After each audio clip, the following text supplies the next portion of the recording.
নদী আর নৌকায় যাদের ঘর, জীবিকার তাগিদে এক স্থান থেকে আরেক স্থানে ভেসে বেড়ানোই যাদের নিয়তি, তাদের অনেক শিশুরই কোনোদিন স্কুলের বারান্দায় রাখা হয়নি পা। কিন্তু সেই অন্ধকারের মাঝে আশার আলো জ্বালিয়েছেন কলেজ পড়ুয়া দুই বোন, যেখানে নতুন স্বপ্ন দেখছে বেদে শিশুরা। বরিশালের বাবুগঞ্জ উপজেলার রহমতপুর ইউনিয়নের মীরগঞ্জ এলাকায় আড়িয়ালখা নদীর তীরে বসবাস করছে প্রায় ৭০টি বেদে পরিবার। তাদের প্রায় অর্ধশতাধিক শিশু দীর্ঘদিন ধরে ছিল প্রাতিষ্ঠানিক শিক্ষার বাইরে। দারিদ্র্য ও অনিশ্চিত জীবনের কারণে অনেক শিশুরই কখনো স্কুলে যাওয়া হয়নি। আমরা পড়াইতে পারি না, খারাপ লাগে। যদি আমাকে একটু সাহায্য করতে সরকারে, তাহলে আমাকে মাইয়ে ফোলা পড়ালেখা করতে পারতাম, একটা স্থান পাইলে আমাকে সুবিধার ভালো হইতো। ধরেন নৌকা থেকে তো আর মাইয়ে ফোলা মানুষ করা যায় না, এই এলি কষ্ট। আর উর্পে গৃহস্থর পোলা ভাইয়ের লাগে পড়তে গেলে গালি গেলাস করে, তোর হইলো ব্যাপার যে তোর আমাকে লাগে আহকা।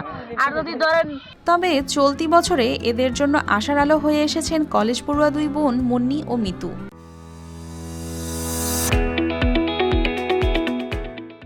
প্রতিদিন বিকেলে আড়িয়ালখা নদীর তীরে খোলা আকাশের নিচে বসান ছোট্ট একটি পাঠশালা। পূর্ব লোহালিয়া বেদে পাঠশালা নামের এই ব্যতিক্রমী উদ্যোগে বিনা পারিশ্রমিকে প্রায় ৫০ জন বেদে শিশুকে বাংলা, ইংরেজি ও প্রাথমিক গণিত শিখাচ্ছেন তারা। আমি চাচ্ছি যে ওদের কাছে আমি কিছু শিখাই, ওদেরকে ওরা একটু শিক্ষার আলো পাক। শিক্ষা বলতে কিছু বোঝেন আছে, তারা যদি এগিয়ে আসে তাহলে আমি একটু ভালো, তারা যদি আমার সাথে সাপোর্ট দেয় তাহলে আমি সামনে আরো এগাতে পারবো। এবং বর্ষার দিন যদি ওদেরকে নিয়ে আমি অবহেলাতে পড়ে যাই, কিন্তু ওরা পিছনে চলে যাবে। ওরা অনেক কিছু শিখেছে এবং সামনে অনেক এগিয়ে আসছে। তাদের এই উদ্যোগ ইতোমধ্যেই কুড়িয়েছে স্থানীয়দের প্রশংসা। তবে খোলা আকাশের নিচে এই পাঠশালা পরিচালনার জন্য তারা কর্তৃপক্ষের দৃষ্টি আকর্ষণ করছেন।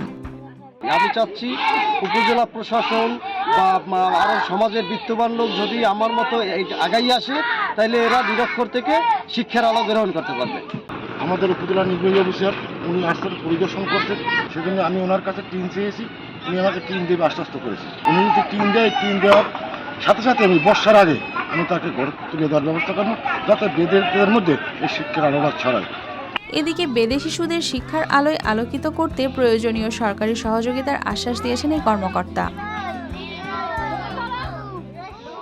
আমরা চেষ্টা করছি যে সেখানে তাদেরকে ছোট একটা অস্থায়ী একটা অবকাঠামো তৈরি করে দিতে, যাতে কিছুটা জ্ঞানের আলো তারা পায়। এবং পরবর্তীতে কেউ যদি আরও আগ্রহী হয়, তাহলে আমাদের খুব নিকটবর্তী সরকারি প্রাথমিক বিদ্যালয় আছে, মাধ্যমিক বিদ্যালয় আছে, সেগুলোতে তারা পড়াশোনা করবে।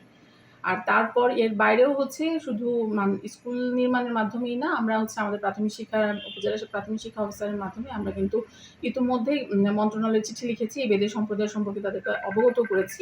যেখানে এই শিশুদের কাছে স্কুল কেবলই এক অধরা স্বপ্ন, সেখানে এই দুই তরুণীর নিঃস্বার্থ উদ্যোগ নতুন করে স্বপ্ন দেখিয়েছে। এখন প্রয়োজন সমাজ ও রাষ্ট্রের সহযোগিতা, যাতে তাদের একদিন বদলাতে পারে একটি পুরো প্রজন্মের ভবিষ্যৎ।